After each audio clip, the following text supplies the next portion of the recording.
এর আগের ভিডিওতে আমি শেয়ার করেছিলাম কিভাবে স্ট্রবেরি কেকের বেসটা তৈরি করতে হয়, আর এখন আমি শেয়ার করব কিভাবে স্ট্রবেরি কেকে আমি ডেকোরেশন করেছি। হ্যালো এভরিওয়ান, আসসালামু আলাইকুম। ওয়েলকাম জানাচ্ছি আমার নতুন আরও একটা কেক ডেকোরেশন ভিডিওতে। এই কেকের ফ্লেভারটা যে এত সুন্দর আর খেতেও যে এত মজার, আপনারা যদি একবার ট্রাই না করেন তাহলে বুঝতে পারবেন না এর মজা কীরকম।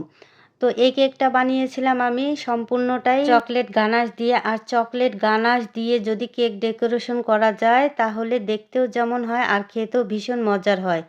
তো এখানে আমি কিন্তু হাফ কাপ মিল্ক চকলেট নিয়েছি আর হাফ কাপের কম নিয়েছি হুইপ ক্রিম। এই দুটোকে এখন ডাবল বয়লারে মেল্ট করে নেব। তো আমার কিন্তু সম্পূর্ণভাবে মিশে গেছে। এখন এর সাথে আমি দিয়ে দেব স্ট্রবেরি সেই ইমালশন, অল্প একটু দিয়ে দেব কালারের জন্য। আর কালারটা যে এত সুন্দর আর মিষ্টি হয়েছিল না, সেটা আপনারা দেখেই বুঝতে পারছেন। দেখেন মাশাআল্লাহ, আলহামদুলিল্লাহ, খুব সুন্দর দেখতে কিন্তু একটা কালার এসেছে। তো আমি কিন্তু কেকটাকে স্লাইস করে নিয়েছি। এখন এক পিস দিয়ে তার উপরে এই যে দিয়ে দিলাম সুগার সিরাপ। আর এই সিরাপটা আমি বানিয়েছিলাম চকলেট গানাশ, এর মধ্যে 2-3 চামচ ব্যবহার করেছিলাম, যার কারণে কেকটা কিন্তু খেতে আরও ভীষণ মজার হয়েছিল।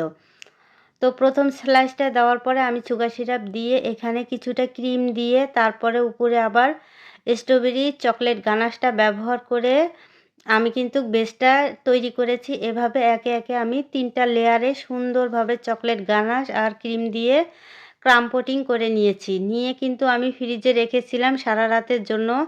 আমি সবসময় চেষ্টা করি হাতে সময় নিয়ে কেকটাকে ডেকোরেশন করার জন্য। এক্ষেত্রে কিন্তু কেকটা ডেকোরেশন করতে সহজ হয়। আর উপরে যখন আমি ক্রিম ব্যবহার করব তখন কিন্তু উপরে যে ক্রাম্বসটা আছে সেটা আর বের হবে না। তো আমি কিন্তু ক্রাম্ব কোটিং করে সারা রাতের জন্য ফ্রিজে রেখেছিলাম।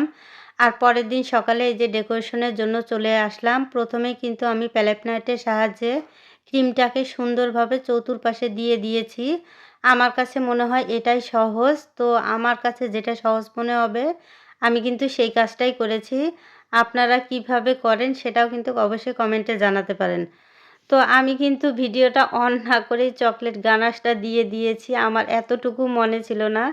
যাই হোক, চকলেট গানাশটা দিয়ে কিন্তু আমি সুন্দরভাবে এই যে বসিয়ে দিচ্ছি যেন চতুর্পাশে সুন্দর একটা কালার আসে। আর এই কালারটা যে এতটা সুন্দর, আর দেখেন অফ ক্যামেরাতেই কিন্তু আমি ডেকোরেশনটা কমপ্লিট করে নিয়েছি।